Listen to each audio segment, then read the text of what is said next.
everything that's been leading up, 4 other books. Yeah. You know, we're finally getting the payoff next month. We're finally getting to open up the books and really see where we're going. What has been the difficulty for you? I mean, you've had the Larry. Oh, yeah. You've had the cartoon. You've had how many other iterations? What is going to make your jokes stick out there? Oh man, that's a really good question.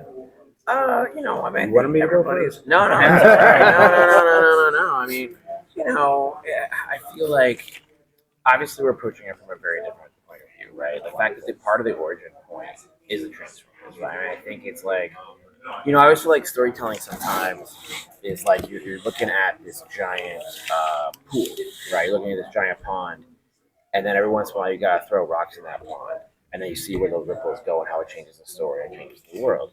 And to me, if you look at GI Joe as this pond, right, and it's a pond that people love, it's been around for a really long time, and now what Energon's been doing is we're just throwing big ass rocks into that water, and then we're seeing where those ripple effects take place. So it's like you throw in Boy Rivals in there, you throw in Transformers in there, and then you look at the fact that like, oh, we threw Cobra a lot, and made that part of the origin. We didn't like put it in later instead of from the beginning. So we made all these really conscious decisions at the beginning about like, okay, if Duke started here versus right, and then there's one of the rules we kind of have is that it's like, I'll be really candid. We talked about Ultimate Spider-Man a lot. We talked about the Ultimate books from back, the original ones. We've been working on this longer than the new ones that have been coming out.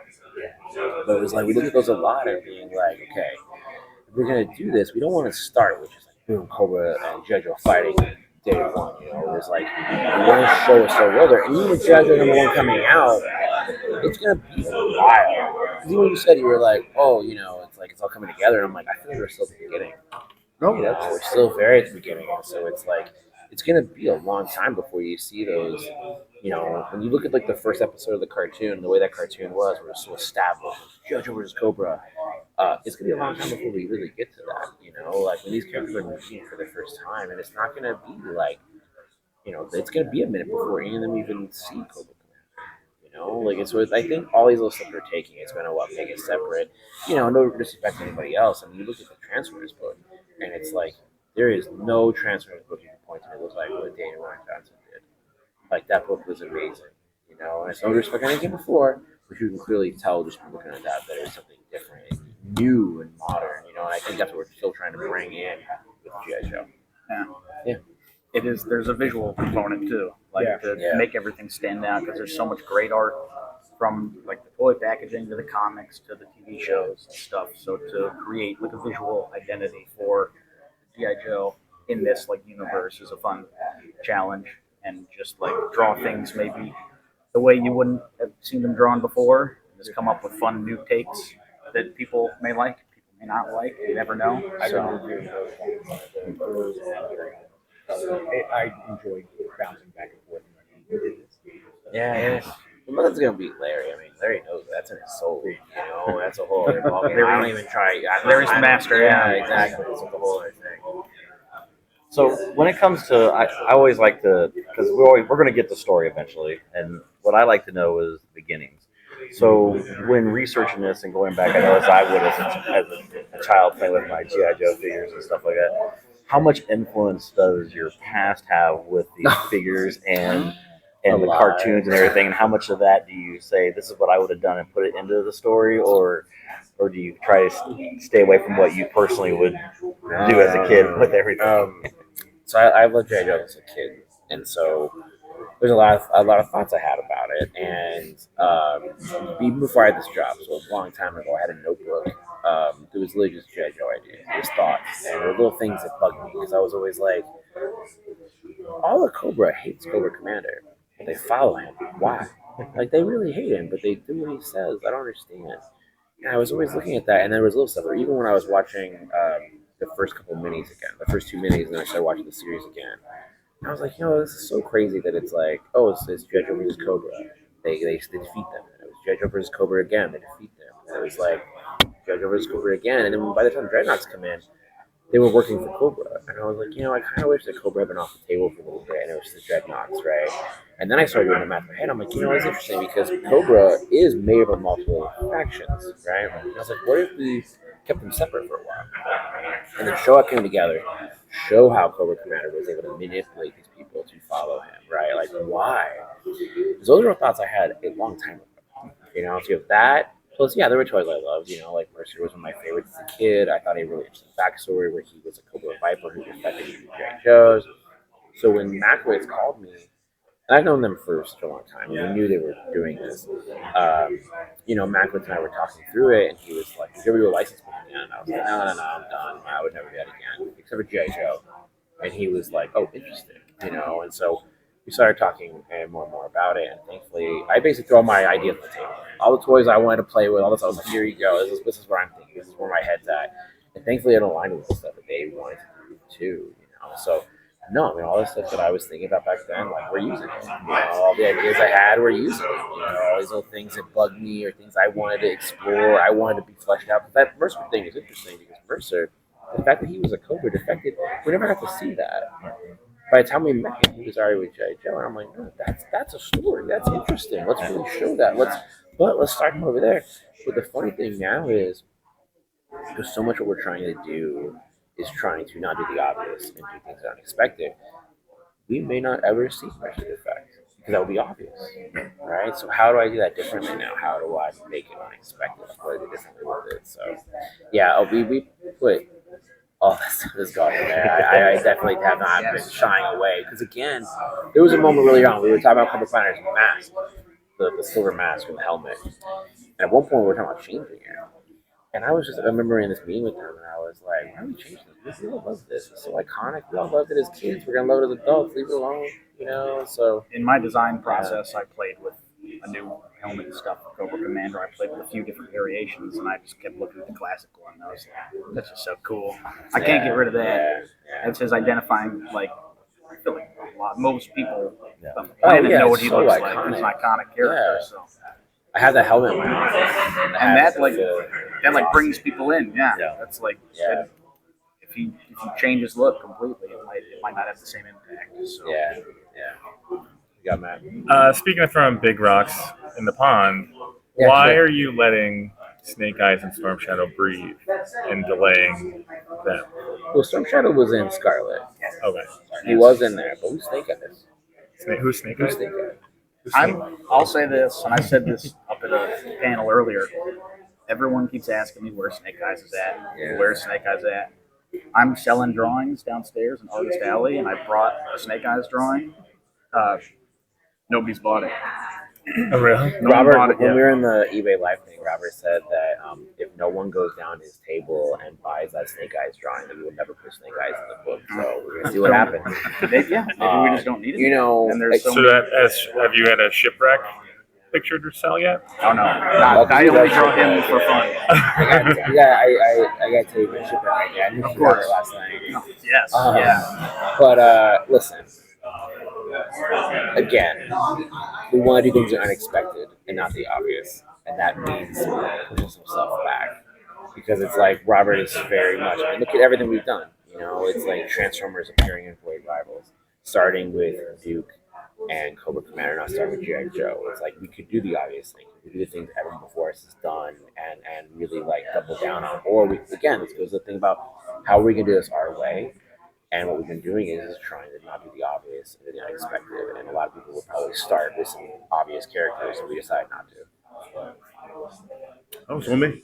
Terrell, Big O Media. How you doing today? Hey, how you doing? How are you? Sitting here just thinking about just obviously, how are you guys prepping this book to kind of reach out, I guess, to your millennials and Gen Zs who skipped that G.I. Joe and Transformers phase.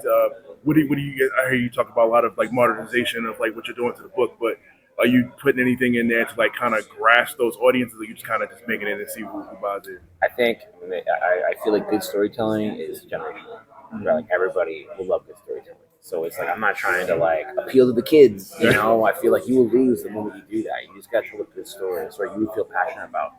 And that's it. Once you start being like that, then what are you doing? It's not there. Really early on, one of the first conversations I had with Macroids, who's the publisher, Skybound, we were talking, and I asked, I said, who's this book for? Right? Because that's one thing you do want to think about. At the end of the day, the book is for you, right? Because if you don't like it, that's a problem, right? But I was like, okay, who's this book for? Am I in for the hardcore, or am I in for new? And they said both. And I was like, all right, okay. I see how it is. I can do that. Balance. Yeah, so I was like, okay. But again, that was the thing of like, okay, what do I love about it? What do I love about it? And then trying to move that forward, be respectful of came before. But that's the thing too. It's like, okay, when I started watching that cartoon, I was probably like 3. I'm older than him, right? What are you, a millennial? I think so. Yeah. Who knows anymore? I guess technically I'm Gen X. So for me, it was like, okay, this is what I loved about it when I was a kid. Why would I not expect other kids to love it for the same reasons? Right? Like what? Like why would I be like, oh, but they're not gonna like it? I liked it when I was a kid, but this kid's not gonna like it. Like why would I even assume that? So again, it always comes back around to, you make it accessible, right? Like make clear, concise storytelling, like clarity, right? I think sometimes stories try to get too fancy, get too complicated, and then you start talking down to people. It's like either one or the other. Sometimes it's like people go, we're gonna make this really high-minded, complicated, or we're gonna talk down to people. It's like, no, just tell a good story, and then the audience will find it. Yeah. We were talking about history earlier with the property. G.I. Joe was a little before my time. I grew up kind of in like the early 2000s sort of stuff, so it was a bit before me. Josh has got more of a perspective on the things that he likes and what he thinks like maybe fans of it in the long term would like, and I'm kind of coming in from a perspective of like what are the things that I think are cool about it as someone who's a little newer to the property, and maybe people who are picking up the book who might not be well versed in like the lore and stuff, or longtime readers, they might resonate with some things that I think are cool about it as a new fan. So we've kind of got a blend of both what he thinks is cool, what I think is cool, and we mash it together, and hopefully a lot of people will pick it up, old and new fans. Yeah, one of the most rewarding parts of this last year has been the people coming to us and being like, I never watched the cartoon, I don't know anything about this, I bought the comic, and now I'm all in. I heard about somebody, which was with Macklitz, who was like, I was never into this, I have never watched it, and then they read Duke and Cobra Commander, and then they went and they bought a bunch of toys of the characters they liked that were in it, and I was like, yes, we did it. Like that's one of the most rewarding things, that we're bringing people into the thing that we love, So I think that's easily one of the most rewarding parts of this project. Appreciate it. Like, similar to his question, I'm curious. The original G.I. Joe seems to be such a product of post-Vietnam, right? Yeah, And American working through military that complex, yeah. and trying to understand that as a creative, and also make like children and the world understand a little bit what was going on there. What goes into making G.I. Joe for 2024? Like, what things do you feel like you're wrestling with personally, and what do you want the book to say? I think there's like 3 questions in that one. What I want the book to say is very different from dealing with the military piece of it, I mean, we've already had this question earlier, and it's like, we kind of approach it. That's part of why we add a lot of the science fiction elements to it, because we don't want it to necessarily be straight up like a hardcore military book. But at the same time, it is that, and so we want to be respectful of that. I mean, for us, we just try to find a way to look at the characters and less of that, right? Like, these are people in this world, and we try to make those characters as livable as possible, and then kind of show that world through their eyes. I try not to put too much thought into the heaviness of it at times, because you get lost in that, and I don't think that's really what it would not make it fun. Like, it becomes, I feel like if I focus too much on that, it would become a chore to work on, really. And I feel like once it becomes a chore to work on, I can't imagine what's great. So I try not to think about that too much. When it comes to what I'm trying to say, I don't know if I'm really trying to say too much more than I think we should have with these characters at this point. It's much more about, I think one of the best, okay, so there's a scene, issue 1, we talked about this earlier. Yep. There's a scene in issue 1 where Duke and Hawk are talking. And Duke says, he's like, I wish they could all just be like me. And there's a moment he's like, I wish the team was just like me. Right? He's like, I wish they could just be exactly like me, do what I say, and then we'd be better. We'd be a better team. And Hawk is like, no, you don't understand. We already have one. I don't need that. you need to find ways for them to be the best they can be, you know, and make it's a diverse team, and you should embrace that part of it. And I think that's something I always like to say about that. Even when I'm talking to other writers, like when I'm educating other writers, and they're like, "Oh, I'm like you," and I'm like, "No. I'm not gonna tell you how to write. I want you to find your own path." As I was earlier, it's like I think the moment you start following somebody, you're always behind. So you have to find your own path, and that's something I think. If I was gonna say, I was thinking, you know,